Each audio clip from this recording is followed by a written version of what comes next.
So first, Bill, I'm going to show you two world-class examples of exactly what you just described, just so visually we kind of have a really clear picture in mind. Example number one, we'll start off with Serena. And I want you to notice, so here's right before she begins her actual preparation. So she has yet to actually begin the tossing motion. Right. Before she does, she actually brings her hand down, so that's really close to touching her leg. And a couple of things I want you to notice. First of all, her arm is extended and straight. And then number two, she's basically brought this like pendulum all the way down as low as it can go. Like she'd have to break a vertical Right. plane in order to go back any further. She's just extending and dropping and making her arm really passive. So from this position, two things are possible. Thing number one is it's possible for her to lift and raise the ball without any hinges other than her shoulder. So there's only one pivot point here. She's not bending at the elbow, she's not bending at the wrist, she's not bending at any of her knuckles. I mean, really, if you think about it, there's 1, 2, 3, 4, 5 potential like pivot points here. And she's only using one of them. So that allows for very consistent results. And the second thing that allows for really consistent results is she has a very long runway. You were talking about, what was the word you used? Lift or place or place? Yeah. Placing is only possible when you have a long enough runway that smooth acceleration happens. If it's an abbreviated motion and you have a very short runway, then there has to be a lot of abrupt acceleration just to get the momentum of the ball moving. But because she has a really long runway, she's not so much throwing the ball as she is just letting it go while her arm continues on the way to the trophy pose. So this isn't really a ball throw, it's just arriving at her trophy pose and just letting the ball go on the way there. Where most amateur players think of it as two different pieces. They think of it as piece one, I gotta get the ball somewhere up there so I can hit it. And then piece two is, now I gotta get my body like turned and twisted and tilted in the right position. And she's doing this totally seamlessly. When you watch world-class players, they almost always release the ball right at eye height. And that just seems to be right about the right place to let it go so that it ends up in the right spot. If you let it go much sooner than that, then the ball tends to go out away from you. And if you hold it too long, then the ball ends up going kind of back behind you. That ends up usually being about the right spot. Okay, so let me show you one other example real quick, and we'll start in the same place that Serena did. I want you to look at how his arm is also totally dropped and passive and straight. And so he's setting up to be able to do the exact same things that Serena did. His arm is extended, so he's only going to be using a single hinge. And it's started from a very low position, which means that he has a long runway to be able to smoothly build energy and momentum. And so just like Serena, you see his fingers just kind of like it's not that he's throwing the ball, he's just releasing it on his way to his trophy pose. It's the same thing that Serena did. So you do something I see a lot. It's very, very common. So you prepare with your hands a lot higher to begin with, and before you start raising the ball up, I want you to notice the bend in your elbow. So we already have a major hinge that's like pre-sprung, yeah. And so there's extra movement that may or may not happen here, number one. You do drop your hands down, but not nearly as low. I'll show you an angle from the side. There's actually quite a bit, it's hard to tell from this angle, there's actually quite a bit of distance between your body and your hand. And so from here, you've probably cut like 25 or 30% of the total runway that Roger and Serena had. You're starting from this position instead. And really I should just draw this up into like eye height. That's where the ball is going to be released. ideally. And so you've cut out like a big chunk of the runway that you could be using to make this a gradual, smooth thing. Yeah, right. And so now this has to be faster than Roger and Serena. And I want you to look at how that bend comes back again at the elbow, which means that rather than use a bigger, stronger, more stable muscle to smoothly guide the ball, we've got multiple muscle groups all doing it kind of at the same time. And it's happened over a shorter runway. And so when you combine all those things, it means we're just going to have volatility. Yeah, it's not going to be as smooth. You release it in a good spot, like your hand looks really nice and passive, like that's all great. But the engine that's driving it is a smaller engine that has to try to rev up over a much shorter track. Rev up and then slow down in order to place it up there just at the right spot. And that's why it feels jerky to you. So the first thing we're going to do is practice without a ball for a couple minutes, starting from a new setup position. Like that in and of itself is going to take a little bit of time to get comfortable with. You like to start with your hands up a little bit higher. That's great. Lots of world-class players have done that.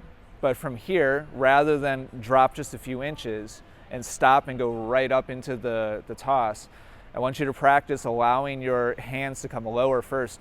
Your racket doesn't have to, doesn't really matter. We can try it. If that feels better to you, we can do that. But your left hand, we need to drop lower so we have A, that lengthened arm, and B, that longer runway.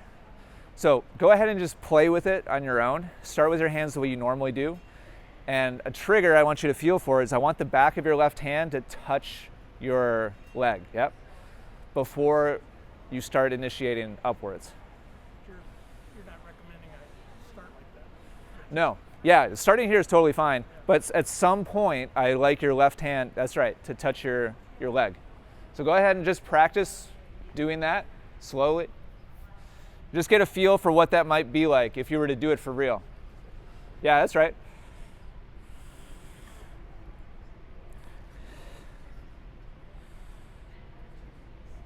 So that's lengthening your arm. That's right, straightening it. Yep. Good.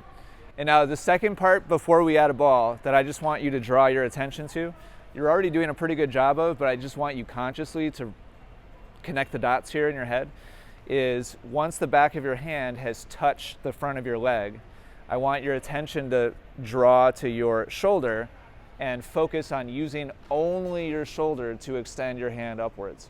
So no more forearm, no more of any other hinge. We're just using this. It's stronger, it's bigger, it's more stable, and it'll be smoother raising the ball from there than the dual hinge. So dual focus here. Let your hand drop smoothly. Good. And then use the shoulder to extend your entire arm up. That's right. Yeah, that looks really nice. Back of the hand, and then shoulder lever. Back of the hand, shoulder lever. You didn't touch the back of your hand on that last one. That's my job. There you go. Now, in real life, like, does it matter if you literally touch or not? No. Yeah, but exactly. For now, I just want to make sure you feel it.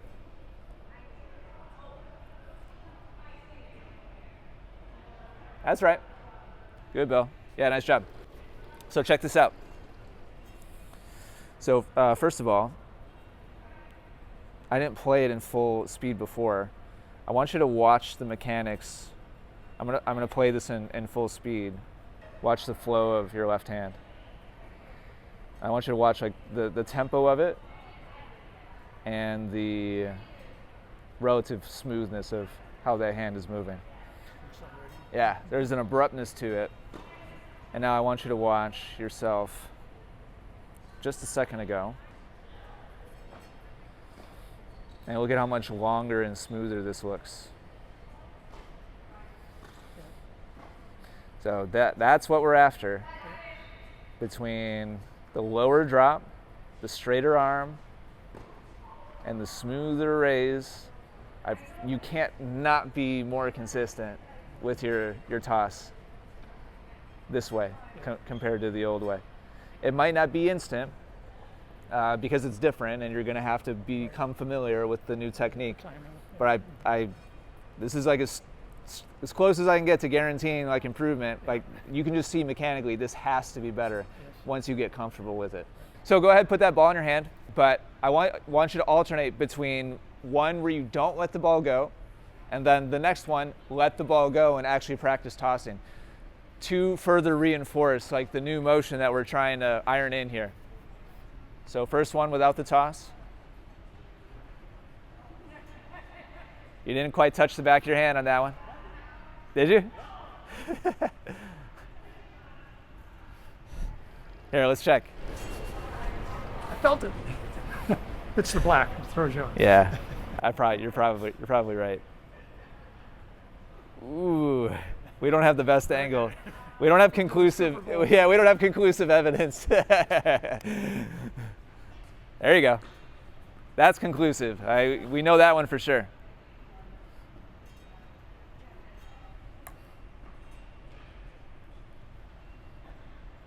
Yeah. All right, now go ahead and toss this one. Well, we're not going to hit it yet. Just practice the toss. Oh, that looked nice. Wow, that was good. Yeah, check this out. That was really nice. There's the hand against the leg. Now the whole arm is lifting. Ooh, look at that, a little bit. So it's sneaking back in. Yeah, so this is normal. A little bit of reversion back to the old habit. It's not as much bend as you had before. What this means is the bicep doesn't want to be left behind. It's like, wait, let me into the party here. I'm used to doing some work, and this is why we're taking it one little step at a time. And when you go home, I'm shocked to see that. this is why I use video, because if I told you, oh, your arm was bent, you'd probably be like, no, it wasn't. Yeah. So when you go home, it's going to be really important that you do these training progressions. If you just go play a match right away and you're like, oh, sweet, I got a new toss. I mean, this is without even hitting the ball, and you're already using the elbow, the bicep. So you're going to have to really be disciplined about doing the work. All right, let's do it again. One without tossing. Focus on keeping the arm straight. Good. And now one with a toss. Keep the arm straight. The elbow popped in there again. Yep, just a little bit. And the back of your hand didn't touch your leg on that one. All right, yep. That's going to be the hardest part about this. That was nice, good. That was a good combination. Back of the hand. So something I'm noticing, Bill, is the ball's going a lot higher now than it was before. And there's a lot more strength and leverage here.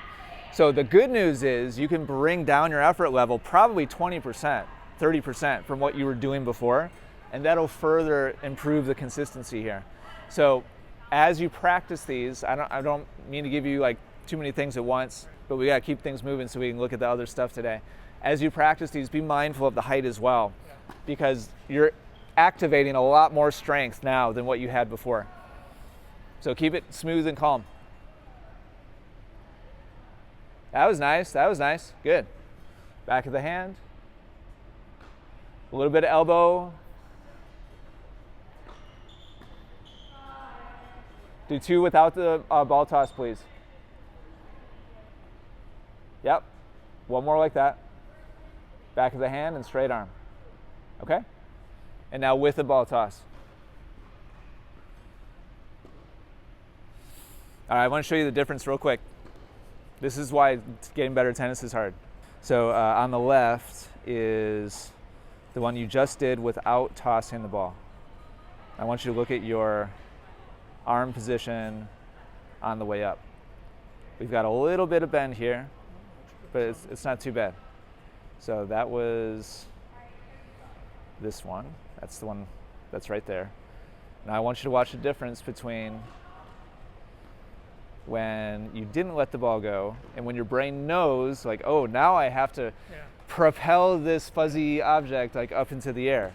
Even though it's stupid because it's little and it's light and it's not a lot of weight, but your brain is still used to. And so It's not heavy, but you have a habit that's been repeated.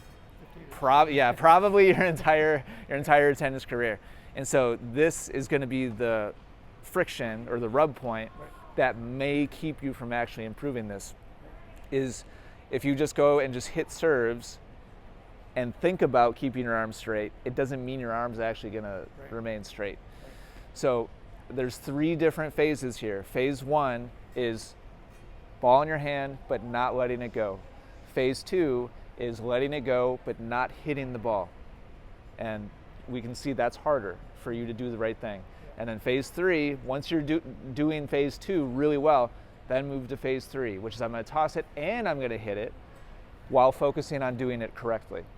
But we have to take this progressive approach, or else you're just going to go back to the old arm flip.